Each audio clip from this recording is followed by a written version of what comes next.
Well, hi, everybody. Good morning. My name's Tyler Crandall. I'm one of the pastors here at Commonway. I'm also a bass player, and so I really appreciated Jason's bass lines this morning. I was a little jealous, actually, if I'm going to be fully transparent with you. But today we're going to be continuing on in our series that we've been doing for the last few weeks that's called The Last Arrow. And today's message that I'll be giving to you, it ties in with the 8th chapter of this book, and that chapter is entitled Find Your Tribe. And honestly, I feel really lucky this morning to be given this topic. It's a topic that I really like, that I feel passionate about, that I feel like I've got some things to say about, and that is on the topic of relationships and friendships. And you know, I'm not like perfect at this. I'm certainly not perfect at maintaining friendships and relationships, but I'm not a train wreck either. Like, I'm somewhere in the middle, pretty good at it. You know, if you want to talk Enneagram, I'm a 2. I'm a helper, so I really like to help people. I love to connect with people in that way. I've done a couple assessments to like try and figure out what my calling is in life, and I've kind of whittled it down to these 3 things: to connect, to encourage, and to create. I would consider myself to be a friendship enthusiast, if you will. And, you know, in my job as a youth pastor, I actually get to be kind of like a professional friend to middle schoolers and high schoolers, and then it bleeds into adults. I don't keep strict boundaries with who I'm friends with. You know, if we're friends on Facebook, you've probably seen this, that my middle name is Friendship. Tyler Friendship Crandall. And I tell you, they don't just let you pick any middle name that you want on Facebook. You got to have the credentials for it. And if we're not friends on Facebook, don't waste your time, because I'm not very active on there now. I'm trying to get off the grid a little bit, because otherwise I'll just like scroll for hours. I've changed my password to just a bunch of gibberish, so I can't get in on my phone anymore. Anyway, other people have affirmed me in this too, that like, I'm good at friendships, and that I have something to say about relationship building. As I was preparing for this message, I've got this, I guess a team, a group, some friends that I reach out to in the weeks ahead of when I get to preach, and I always just kind of share with them like, hey, here's the topic, here's where I'm headed, here's how I'm feeling, would you pray for me? And this time I shared that I was feeling a lot like, do I have anything worthwhile to say about this? And I just got a lot of good feedback back. I got this text from my dear friend Tammy that said, "You're perfect to share this message. Get out of the way, be the vessel, and just be authentic." And so that's what we're going to try to do today. And I tell you those things not to try and like convince you that I'm the right person to give this message, but more so to actually convince myself. And so if we're ready, we're going to just dive in. Today's key ideas are going to be this: we were not created to do life alone. And if we want people to be there for us, we have to be there for people. So like I mentioned, over the past few weeks, Steve has been doing sermons out of this book, this series called The Last Arrow. And Steve has been teaching a lot about Elijah and Elisha. And he has done a really good job of keeping those names straight. That is not an easy thing to do. And so 3 cheers for Steve. Hip, hip. Hooray! Hip, hip. Hooray! Hip, hip. Hooray! Yeah, good. Really lackluster hooray. We got to bring the thunder on those hoorays, too. But yeah, I've been impressed. Today, though, we're going to be talking about 2 completely different guys. So I'm not saying forget what you know about Elijah and Elisha, but I'm saying like set it off to the side because this is not exactly their same story. So I'm going to tease this out a little bit for you. There's 2 guys we're going to be talking to. One of them you're probably very familiar with. His adventures and exploits are chronicled across several books of the Bible. He even wrote part of the Bible. He shows up still in pop culture at times, like, I've heard there was a secret chord that this guy played and it pleased the Lord. And you might know him as the youngest son of Jesse. You might know him as a shepherd boy who slain a giant with just a sling and a stone. He's been described as a man after God's own heart. You might know him from his work in the Psalms or maybe for some other stuff, Bathsheba. And eventually he was a great king. And of course, I'm talking about King David. There he is, playing that secret chord that pleased the Lord. Okay, the other guy, though, you may not know as well, and that is certainly okay. This guy is no slouch. He's named 80 times or so in the Bible. David is like 900, so different body of work. But he himself was a brave and honorable military leader. He was the firstborn son of King Saul. And he was actually then, since he was the firstborn son, the heir apparent. He was next in line for the throne of Israel. And really, given those things and the job he did as a military leader, he had the potential to be a great king. And really, what we know him best for is for his friendship with David. And of course, I'm talking about Jonathan. Shoot. That's Jonathan Taylor Thomas, 90s teen heartthrob. Sorry, this is a painting of, apparently, Jonathan and David. So, I mean, look at this guy. He's built. You can tell that he's done some stuff, right? Okay, so we see a little bit of Jonathan in the Bible before he meets David. Here's just a quick history. During the whole reign of King Saul, there is war between the Israelites and between the Philistines. And in Samuel chapter 14, we read the story that Jonathan and his armor bearer, they're going out to scope out some Philistine soldiers, and they make a deal with God. If we go over there and they say, hey, come here, then we know that we're going to defeat them. And if they say, stay there, we'll come to you, then we know we're going to lose. And so they climb up these cliffs, and the Philistines say, hey, get over here. So yes, let's go. So he and his armor bearer, they go, and they kill 20 Philistines, just the two of them, right? So he's no slouch. And being the firstborn of Saul, he'd be the next in line to be king. But God decided he didn't want Saul to be the king. Samuel, who is one of the prophets, he meets with all the different sons of Jesse, and starting with the oldest, he's like, nope, not that guy, not that guy, not that guy, till he gets to the youngest, David, and the Lord says to him, rise and anoint him, this is the one. Shortly after this, King Saul brings David into his service. Right? Saul was having a hard time. He was tormented by this evil spirit. And so he brings David in to play music for him, maybe a secret chord that he could play. And I would guess that at this point, Jonathan might be aware of David. And so for a while, David is Saul's music guy, and things are cool. And then David goes out and becomes a hero, right? So there's a familiar story. I'm just going to recap it really quick. There's Goliath. He's this giant warrior of the Philistines, and he's taunting the Israelites, and everyone is terrified. And David says, I'll go out and fight him. And Saul tries to talk David out of it. David's like, I've killed lions. I've killed bears. I can take this guy. And so Saul, he's like, I guess, and he gives David his tunic and some armor and a helmet, and David tries it on, and he's kind of like, I don't like the way this feels. So he takes off the armor, and he just goes out there with a staff and some smooth stones.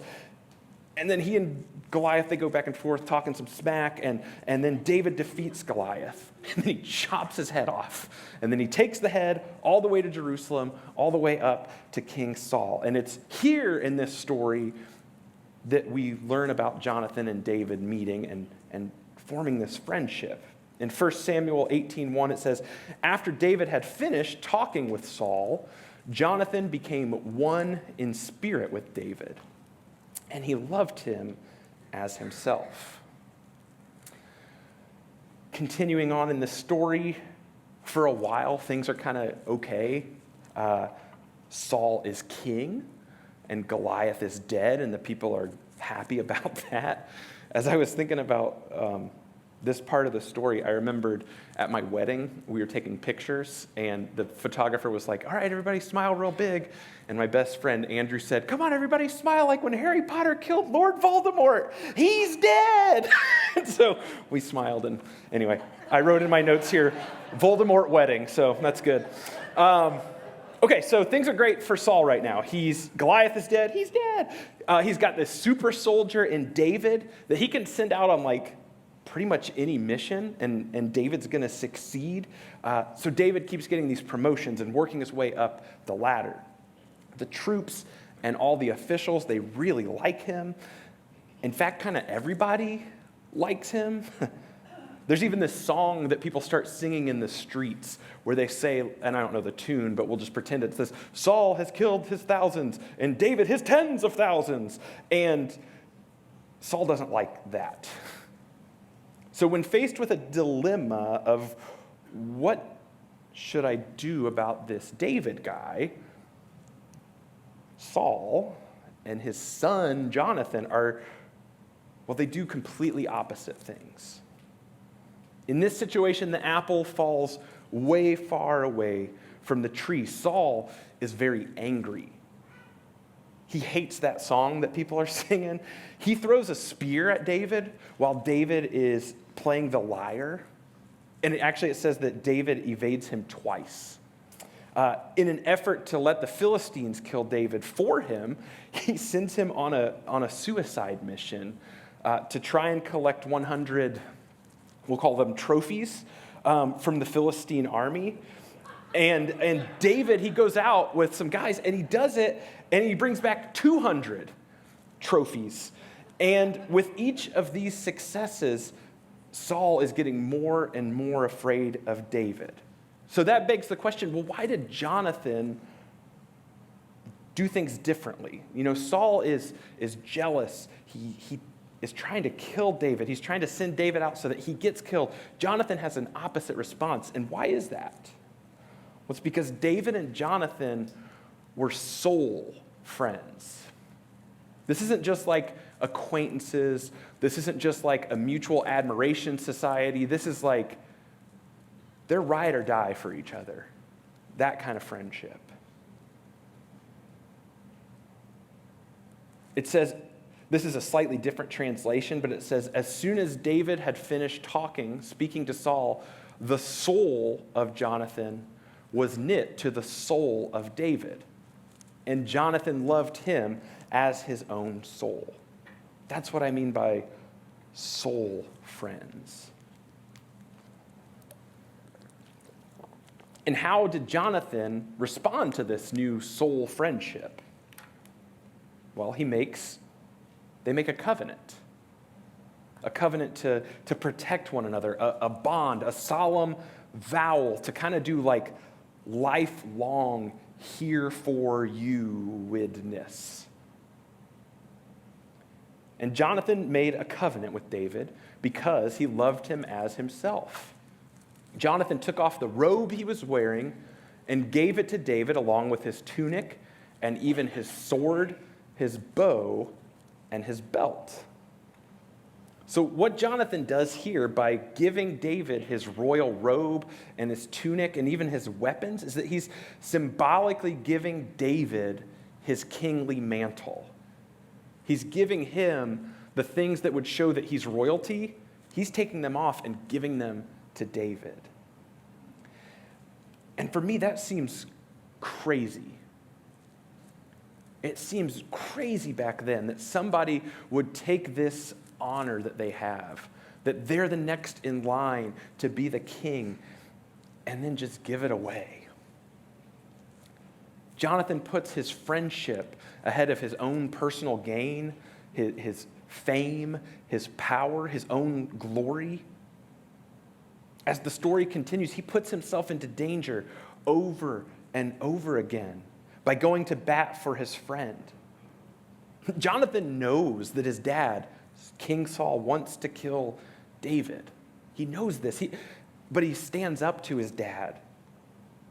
And he speaks up for David, and he says, don't do this. He helps David again and again. There's this one part where Saul just straight up tells Jonathan and all of the attendants to kill David. And Jonathan basically says, you're the king, and this is wrong. Don't do it. David is one of your best guys. And Saul actually agrees in this thing. And he takes an oath, which, spoiler alert, he tries to break, but he takes an oath that he's not going to put David to death. Jonathan, he goes out and tells David, and then David comes back to Saul as before. And like I said, that oath doesn't last because Saul again tries to pin him to the wall with a spear. And this time, David decides to bolt. His wife, Michal, who is actually Saul's daughter, Saul tried to set them up as a way to ruin David's life too, because he thought, that was why he had to go out and get the trophies, that was the dowry payment for this daughter of Saul. Anyway, I skipped over that part. But Michal, M-I-C-H-A-L, she lowers David through a window. She dresses up this idol in her bed to make it look like David, like in Ferris Bueller's Day Off, where he's got the model with the wig and stuff. She pulls that move. And then Saul has that whole bed brought to his palace so that he can kill David. And then they figure out that he's been duped and it's just an idol with goat's hair on it. So now Saul is really mad. And at this point when I was reading it, I actually started to feel a little bit bad for Saul. His son has made a lifelong friendship covenant with his enemy. His daughter is married to him. Now, maybe that says a lot about me. I just felt bad for Saul. Okay, so there we go. David and Jonathan, though, they meet up, and Jonathan says, I got you, and David says, I hope so. And David tells Jonathan, just talk to your dad again and kind of gauge the temperature of how this thing is going. And at this point, David and Jonathan, they make another promise, and this time, David takes on some of the ownership. He has some stakes in the game now. He promises that he will show Jonathan unfailing kindness so that he may not be killed, and that he's never going to cut off the kindness from Jonathan's family. They devise this plan that Jonathan is going to give David an elaborate signal as to whether it's safe to return or not, and it is not safe.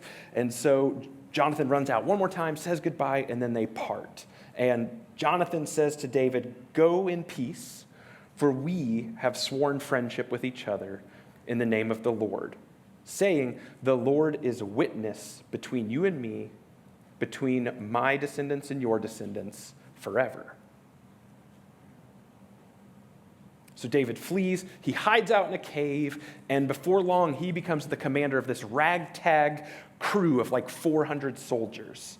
And they go out and they're doing some good fighting against the Philistines, but then they end up in a place where they seem kind of trapped. And Saul hears about it, and he's like, huzzah! God has delivered him into my hands. That's what he says. I don't know about the huzzah part. I can only imagine. But the God has delivered him into my hands. That's what he says. And so things are looking bad. Again, God tells David, if you stay here, he's going to kill you. And so David flees one more time.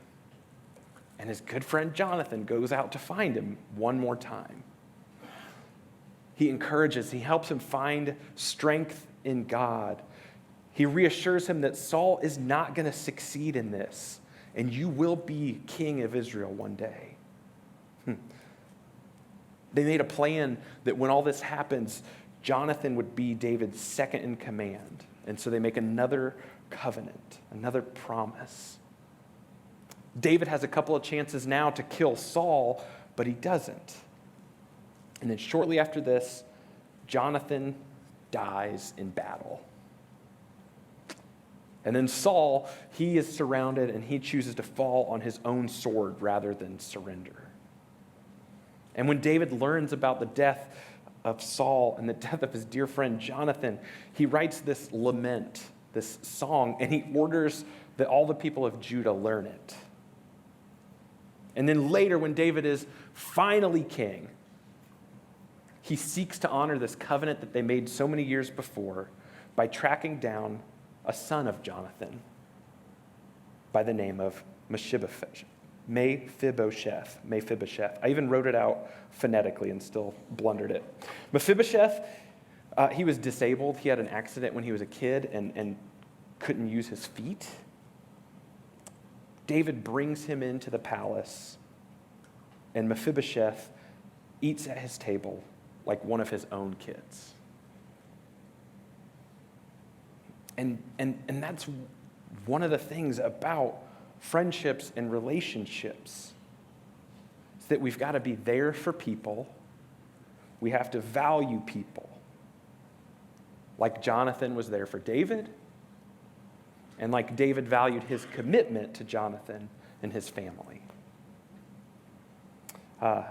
In the book, The Last Arrow, there's this couple different quotes that we're going to talk about today. One of them is that there is no journey toward God that does not bring us closer to each other. And unfortunately, much of our culture is about me, me, me, me, me. So this book, Steve gave me a copy. I read it. Full disclosure, I did not love the whole book. I'm going to share a couple of notes from page 110. I wrote, this causes me to bristle. This doesn't sound like Jesus to me. I hate this.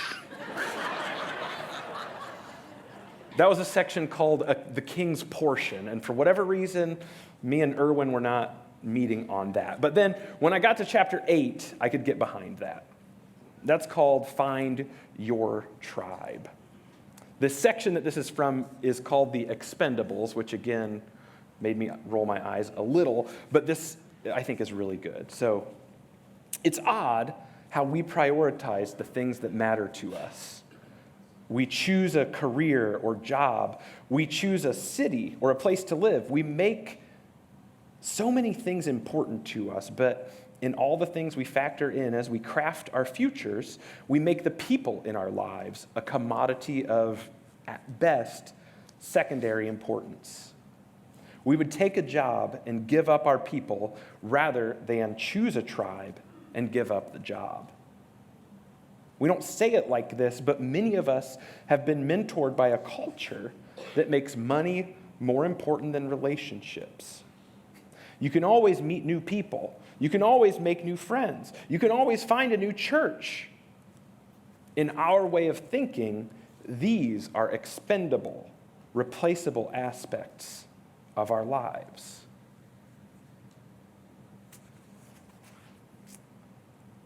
And that brings us back to today's key idea.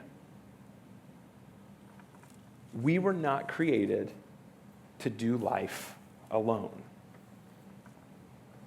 And if we want people to be there for us, we have to be there for people.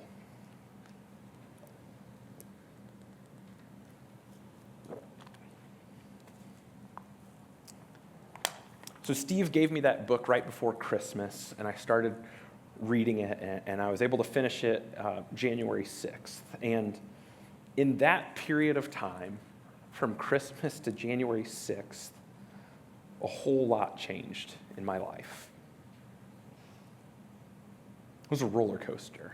I turned 40, which has been great. My wife arranged for people to send me birthday cards, and on Christmas Eve, my birthday, I read all of them. It was suggested that maybe I pace myself and spread them out, and I did not. I read them all. And they're in a box, and I will refer to them again later. About a week after that, we got together with some friends that we've known for quite a while, but have really started to get a lot closer with over the past couple years, and we did New Year's with the Rodriguezes. This is not a picture from New Year's. This is a picture from the summer, but we were having such a good time and so in the moment on New Year's that we didn't take any pictures. So that's New Year's night. New Year's Day in the morning, I get a call from a close friend of mine that his wife has died. We've been friends with their family since 2005. It wasn't a shock. She'd been dealing with a very serious brain illness, but it was final.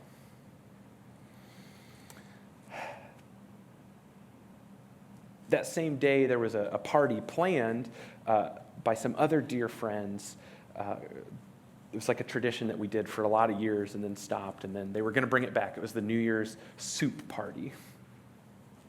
So we went over to their house, and they were like, I don't know if we should cancel the party, if we should keep it, and they decided to keep it, and it was so beautiful because it was all these families that have known each other for years and years, and we're intertwined with the Baus family, and we just got to spend the day together. And it was one of the most beautiful things because we didn't have to ask each other like, oh, how you doing? We all knew. And yet we were still able to laugh and to lean into those relationships and to enjoy each other. At the end of that week, I got to have my best birthday party ever, which is cool as a 40-year-old to be like, man, my birthday party was so fun.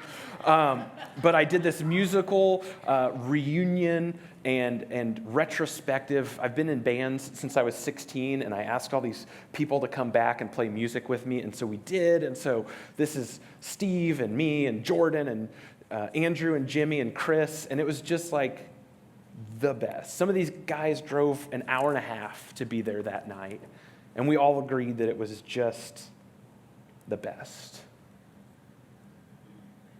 A few days after that, it was the celebration of life service for our friend.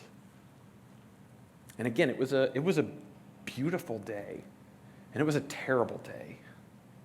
And it was a day filled with a lot of tears and a lot of laughter and a lot of just being there together. And after all of this, I started working on this sermon. And I was sitting in our living room. I think we were folding laundry. And I said to Aaron, I probably got misty-eyed, and I was like, man, we have some good friends. And we hashed out all those things from the past week and a half. And she said, well, not to brag or whatever, but we have good friends because we are good friends. If you want to have good friends, you have to be a good friend. And it's not like a transaction, right? It's not like I do A and you do B, and it just happens that way. If you want people to care for you, care for them. If you want people to come to your birthday party, go to their stuff. If you want people to invite you over, invite them over. If we want people to be there for us, we have to be there for people. I see it all around me, all the time.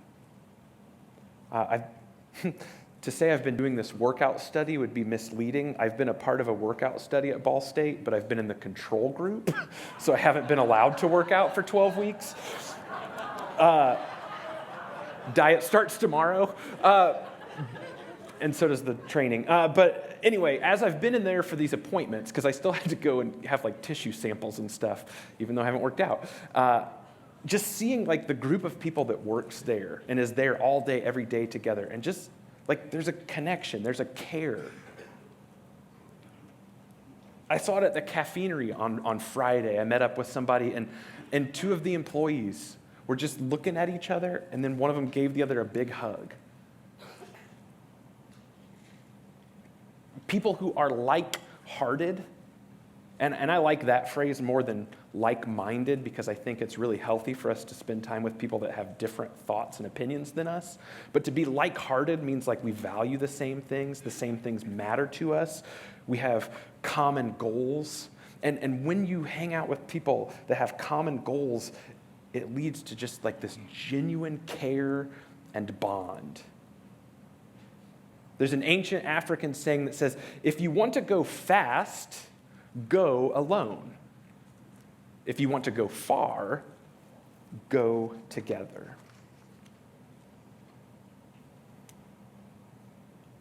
I mentioned our culture is such a me culture. There's even this idea of rugged individualism, which I think has maybe gotten politicized, but at its core, it just means that Somebody who thinks like, I don't need anybody. I am good. I've got my own personal freedom and independence, and I'm self-reliant, and I'm resourceful, and I don't need anybody. And it's true, we should be able to get by and like be okay and not always rely on people and take. But our greatest strength is not when you can prove that you don't need anyone. Your greatest strength is when you no longer have to prove that you can do it alone. And as I talk about rugged individualism, I was thinking about one of the most rugged things I could think of, the Appalachian Trail.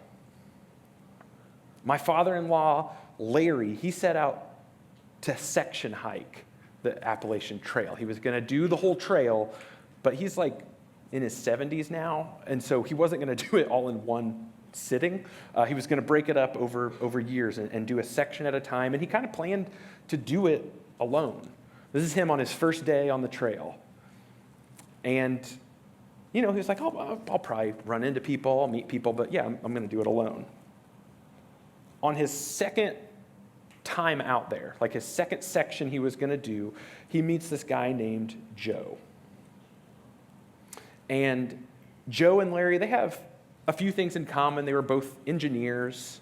They have some things very much not in common, like Larry is a lifelong Michigan fan, and Joe is an Ohio State guy.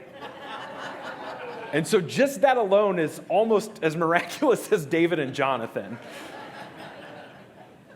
But they started hiking together. And then they started making all of their hiking plans together. And it was this really beautiful thing. Joe could go so much faster alone than he could with Larry. But he chose to kind of bind himself with Larry. I don't think they made like a covenant or anything like that, but I do know that they logged most of the trail together from then on out. And then in 2024, Larry and Joe finished it together, and this is a picture of them in Katahdin, Maine, at the finish line of the Appalachian Trail. This looks like a poster that would be in somebody's office. If you want to go fast, go alone. If you want to go far, go together. Right next to the one of the cat that says, hang in there. And I don't know how far or how fast or how safely Larry could have possibly gone alone, but they went really far together. Now, as with anything, there are some caveats, right? Some relationships are unhealthy. Some relationships actually do kind of hold you back from the person that you're meant to be. Some are frustrating and so one-sided, where one is taking and taking and taking, and you're giving and giving and giving. Sometimes you get taken advantage of. And there are some relationships that are never going to be that deep soul friendship. And that's actually okay too. It's okay to just have friends that aren't your deepest friends, but you gotta have those deep soul friendships too. Some of us are not wired to have a ton of friendships, and that's okay too. But man, if you're only gonna have one or two friendships, have them be those deep, life-giving, life-changing, life-together friendships.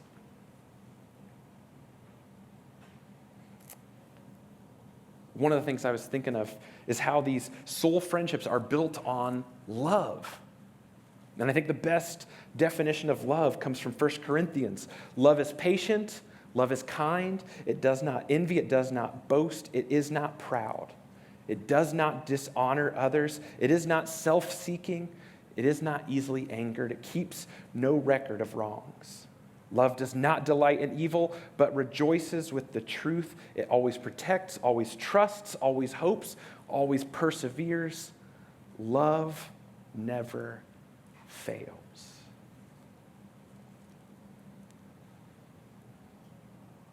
And you know who loved and loves us the most?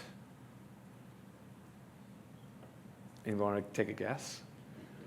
You're in church, so it's like the obvious answer. Did you say God? Okay, go the other one. Jesus, yes.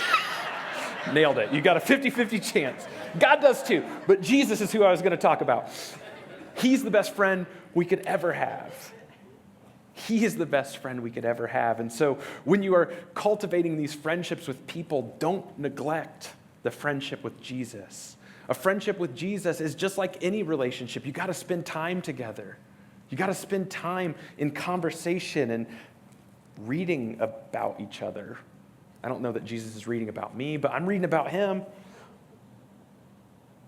Listen to this invitation from him.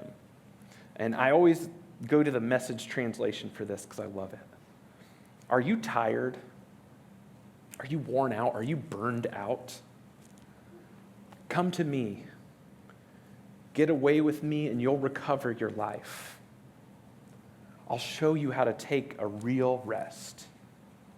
Walk with me and work with me and watch how I do it. Learn the unforced rhythms of grace. I won't lay anything heavy or ill-fitting on you. Keep company with me and you'll learn to live freely and lightly. And if you haven't experienced a friendship with Jesus yet, and you think that sounds pretty good, please come find me or find one of our staff members or our elders, because we would love to talk with you more about that. I'm going to invite Cliff to come up and play some music with me. I'm not going to be playing, but he's going to be playing. And I just want to remind us of today's key ideas. We were not created to do life alone. And if we want people to be there for us, we have to be there for people. Because the thing about life is that it's always changing. You know, you're going to learn new things. You're going to get new ideas. You're going to grow. And sometimes you're going to lose touch with people. And sometimes you'll make new friends. And sometimes you'll lose friends. But when you know your tribe and you know who is with you and you know who you are with, you can face whatever is yet to come. And so find your tribe. Invest your time and your energy in your tribe. Allow your life to become intertwined with the lives of others. It's messy and it's hard and it's beautiful and it's worth it. Friendship 101 is this. Be the kind of friend you want to be. Be the kind of partner that you want to have. Be the kind of parent that you want to have. Because we were not created to do life alone. Besides all of these benefits, friendship is also fun. In fact, I was scrolling one of the days I was logged into Facebook, and I saw this headline from the Surgeon General that says, "This one thing is a powerful source of joy." And I was like, I bet it's talking about friendships, relationships, connections. And it was. Those things are good for us. It said that investing in relationships is one of the best things you can do. So think about this for a little bit. Who is with you?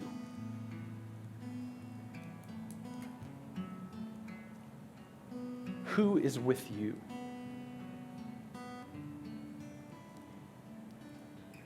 On the flip side, who are you with?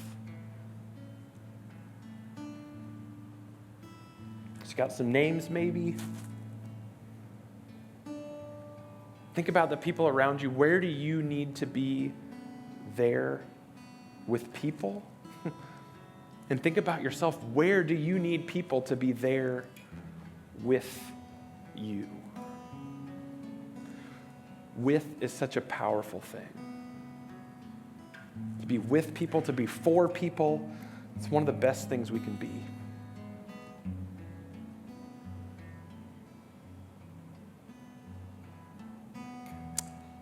Would you join me as I pray?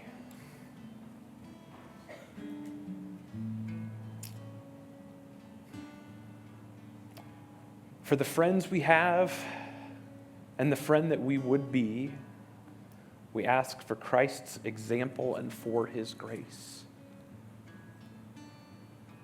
God, I ask that you would guide and establish the work of our hands in all aspects of life, in building relationships, in maintaining relationships, in the actual physical work that we do.